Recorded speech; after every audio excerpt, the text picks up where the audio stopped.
Hi guys, I am Renu Yadav and today our topic is power sharing। ये 10th class का civics का first chapter है। हमने 9th class तक की बुक्स में क्या किया है कि डेमोक्रेसी क्या है, फिर कॉन्स्टिट्यूशंस डे जाए, फिर इलेक्शंस किस तरीके से हेल्ड किए जाते हैं। लेकिन आज का जो टॉपिक है वो थोड़ा हटके है, पावर शेयरिंग। जैसे इंडिया की जो गवर्नमेंट की यदि हम बात करते हैं तो इंडिया की गवर्नमेंट को 3 टायर में डिवाइड किया गया है ना, लेजिस्लेचर, एग्जीक्यूटिव और जुडिशरी। अब इनको जो पावर दी गई है वो किस तरीके से दी गई है, तो ये हमारा आज का टॉपिक है। इसमें हम बेल्जियम और श्रीलंका के एग्जाम्पल के थ्रू जो इसको समझेंगे। बेल्जियम जो है वो यूरोप कॉन्टिनेंट का एक स्मॉल कंट्री है। इसका जैसे इंडिया का हरियाणा स्टेट जो है उससे भी छोटा जो है ये बेल्जियम कंट्री है। इसके जो नेबर कंट्री है वो है फ्रांस, नीदरलैंड, जर्मनी और लग्जमबर्ग। इसके पॉपुलेशन की बात करते हैं तो पॉपुलेशन जो है हरियाणा से भी हाफ है। इट मीन्स कि 1 करोड़ पॉपुलेशन है इसकी।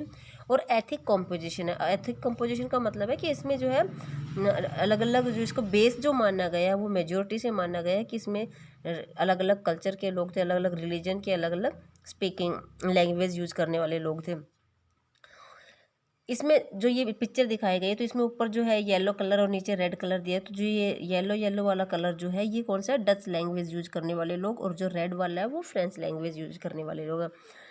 तो 59% लोग जो है फ्लैमिश रीजन के थे, फ्लैमिश रीजन से थे, वो डच लैंग्वेज का यूज करते थे। और 40% जो थे वो वोलेनिया रीजन से थे जो कि फ्रेंच लैंग्वेज का यूज करते थे। इट मीन्स कि फ्रेंच लैंग्वेज के यूज करने वाले कम थे और डच की मेजोरिटी ज़्यादा थी। ब्राज़ील जो थी, ब्राज़ील की जो कैपिटल थी वो थी ब्रुसेल्स। उसमें 80% लोग जो है फ्रेंच स्पीकिंग के थे। देखिए, यदि हम पूरे कंट्री की बात करते हैं तो डच की मेजोरिटी है, बट यदि हम कैपिटल की बात करते हैं तो फ्रेंच की मेजोरिटी है। फ्रेंच कैपिटल में 80% लोग जो है फ्रेंच के थे, लैंग्वेज यूज करने वाले थे, और 20% डच लैंग्वेज स्पीकिंग के थे। जो फ्रेंच स्पीकिंग जो कम्युनिटीज़ थी वो क्या थी, रिच और पावरफुल कम्युनिटीज़ थी, और वो इकोनॉमिक डेवलपमेंट में हेल्प कर रही थी, उसको बेनिफिट दे रही थी। 1950 टू 1960 तक ये कम्युनिटीज़ आपस में टेंस में थी।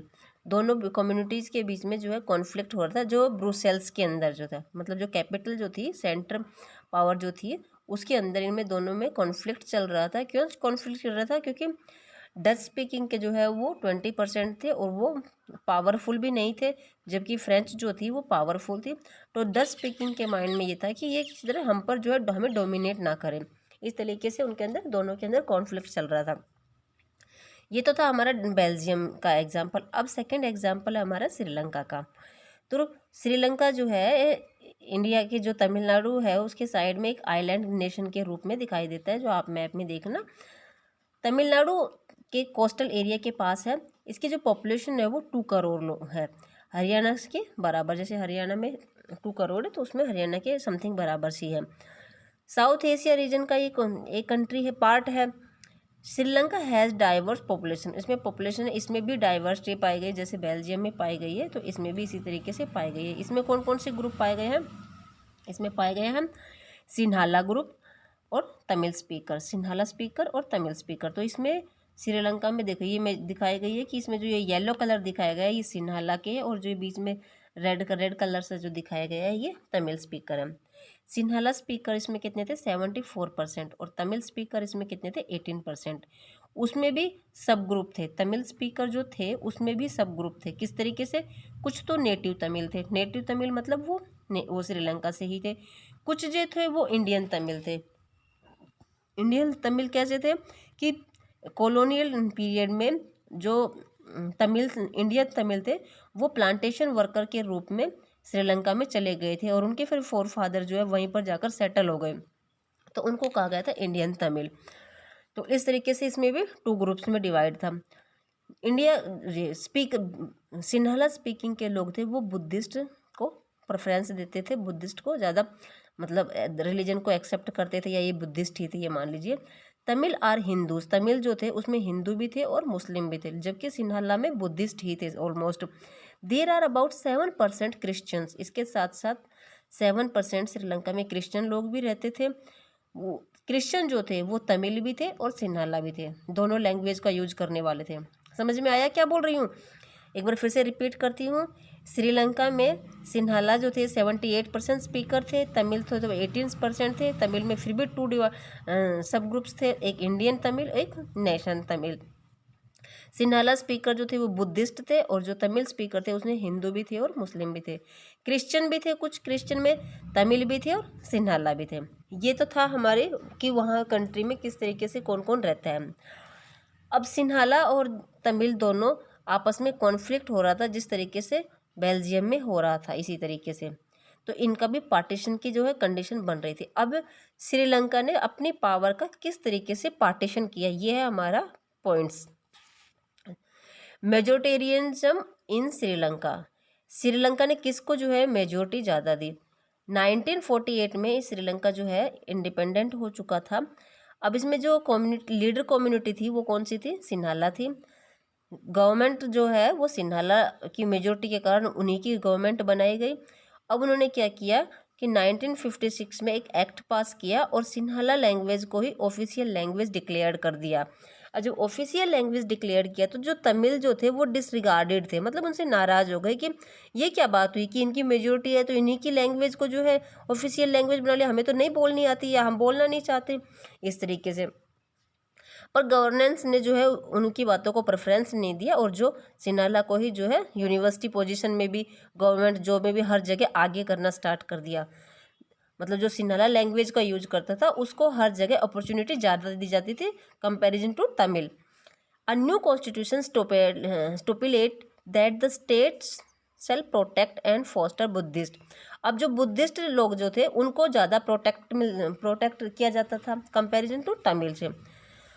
तो गवर्नमेंट ने क्या किया, अब धीरे धीरे जब ये देखिए कि इस तरीके से ये तो एक ही मेजोरिटी दी जा रहा है, सिन्हाला को मेजोरिटी मिल रही है, गवर्नमेंट सिन्हाला को ही मेजोरिटी दे रही है, तो जो तमिल लोग थे उन्होंने अलाइनेशन फीलिंग स्टार्ट कर दी। अलाइनेशन फीलिंग का मतलब कि उनके अंदर अलगाव की भावना आने लगी कि गवर्नमेंट जो है हमें तो चाहती ही नहीं है, हमारे लिए तो कुछ करती ही नहीं है, वो तो केवल सिन्हाला लैंग्वेज के लोगों को ही प्रेफरेंस दे रही है।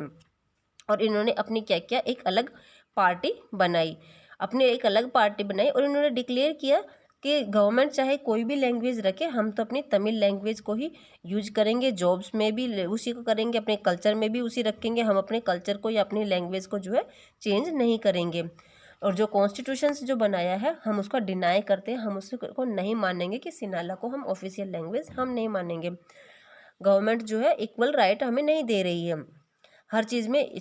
अब इन्होंने अपनी पार्टी बनाई, और पार्टी बनाई तो गवर्नमेंट के सामने अपनी बातें भी रखी। जब इन्होंने अपनी बातें रखी तो गवर्नमेंट ने क्या किया, उसको डिनाई कर दिया, मतलब कि हाँ इस बात को नहीं माना जाएगा, गवर्नमेंट ने जो फैसला ले लिया, जो डिसीजन ले लिया वही रहेगा। The Sri Lanka Tamil launch the parties and struggle from the recognise. और अपनी अब तमिल ने सोचा कि हमें अपनी पहचान जो है अपने आप बनानी है, अपनी पार्टी बनाएंगे और अपनी हम आवाज़ उठाएंगे।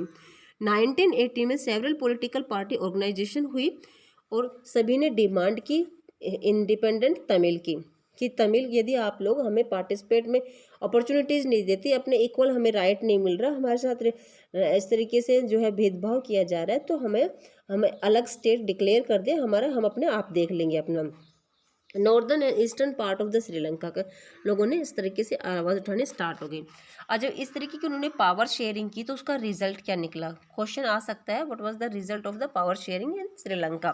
तो उसका रिजल्ट क्या निकला, आपको ये लर्न करना कि इससे जो है सिविल वॉर स्टार्ट हो गया, श्रीलंका में सिविल वॉर स्टार्ट हो गया। People of both communities have been killed, बहुत सारे लोग इसमें मारे गए। Many families were forced to leave the country, इस के झगड़े के चक्कर में बहुत सी फैमिली जो है यहाँ से छोड़कर और दूसरी जगह चली गई। मोर लॉस्ट देयर लाइवलीहुड, बहुत सारे ने अपनी लाइवलीहुड को ही खो दिया।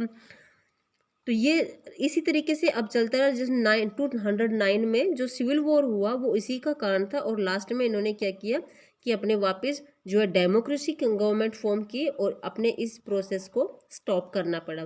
तो ये था पावर शेयरिंग का, किस तरीके से एक पावर शेयरिंग जो है बचा सकती है और किस तरीके से एक पावर शेयरिंग कंट्री को डिवाइड कर सकती है। जो कि बेल्जियम में था इसके बिल्कुल अपोजिट था। बेल्जियम में क्या था कि बेल्जियम में 1970 से 1931 तक अमेंडमेंट किया गया, किस तरीके का कि बार बार इसमें कॉन्स्टिट्यूशन से बनाया गया और बार बार उसमें ये देखा गया 4 टाइम जो है कॉन्स्टिट्यूशन में अमेंडमेंट किया गया, सुधार किया गया कि इसको वापस से रीअरेंज किया जाए, कोई ऐसी कंडीशंस ना बने कि दोनों जो है डिवाइडेशन की कगार पर आ जाए। कंट्री को डिवाइड नहीं करना है, हमें एक रखना है। तो इसके लिए इन्होंने क्या किया, कुछ पॉइंट्स है देखिए। Constitutions prescribe that the number of Dutch and French speaker ministers shall be equal the central government। इन्होंने फर्स्ट क्या किया कि सेंट्रल गवर्नमेंट में मेजोरिटी के बेस पर हम नहीं लेंगे, हम इक्वल देंगे दोनों को राइट्स। जितने मतलब 100 लोग यदि डच के लिए हैं, फ्रेंच स्पीकिंग के लिए, तो 100 ही हम डच स्पीकिंग के भी लेंगे। Majority of member was the linguistic group, हाँ, दोनों ग्रुप के लैंग्वेज के हम इक्वल लोग लेंगे, इन्होंने ये किया। सेकंड इन्होंने क्या किया, many power of the central government have been given the state government. Central के पास जो पावर है, स्टेट के पास भी उतनी ही पावर होगी और स्टेट जो है अपने अकॉर्डिंग जो है कुछ डिसीजंस ले सकते हैं, चाहे उसमें मेजोरिटी जो है डच की हो या फ्रेंच की हो। थर्ड था Brussels has the separation government. Brussels में एक अलग से गवर्नमेंट बनेगी विच बोथ ऑफ कम्युनिटीज़, जो कि दोनों कम्युनिटी को इक्वल रिप्रेजेंट करेगी। French speaking people accept equal represent, और फ्रेंच ने ये एक्सेप्ट भी कर लिया। और Brussels because the Dutch speaking communities has accepted equal, जब दोनों ने ये एक्सेप्ट कर लिया तो पार्टीशन होने से बच गया। और ब्राज़ील का जो इस तरीके का जो अमेंडमेंट था, जो सुधार था, वो यूएसए ने भी क्या किया, एक मिसाइल के रूप में माना कि इसने एक बहुत अच्छा काम किया है। बेल्जियम एक मॉडल के रूप में आया कि मॉडल ऑफ द कॉम्प्लिकेटेड, कि इतनी कॉम्प्लिकेटेड थी कि अलग अलग कंट्री होने की सिचुएशंस बनी हुई थी, लेकिन इन्होंने इस कॉम्प्लिकेटेड को भी अपने डिसीजंस के अकॉर्डिंग, अपने अरेंजमेंट के अकॉर्डिंग जो है अलग होने से बचा लिया और सिविल वॉर से बचा लिया। तो ये था हमारा टॉपिक। लास्ट में यूनियन ने ब्रुसेल्स को क्या बनाया, चूजन द हेडक्वार्टर, कि ब्रुसेल्स में अपना हेडक्वार्टर बनाया जाएगा यूएसए का। तो ये था हमारा आज का टॉपिक। इसमें हम लास्ट चैप्टर, एक टॉपिक और है इसका फ्रॉम द पावर शेयरिंग का ही, और फिर इस चैप्टर को हम कंप्लीट कर देंगे। Have a nice day.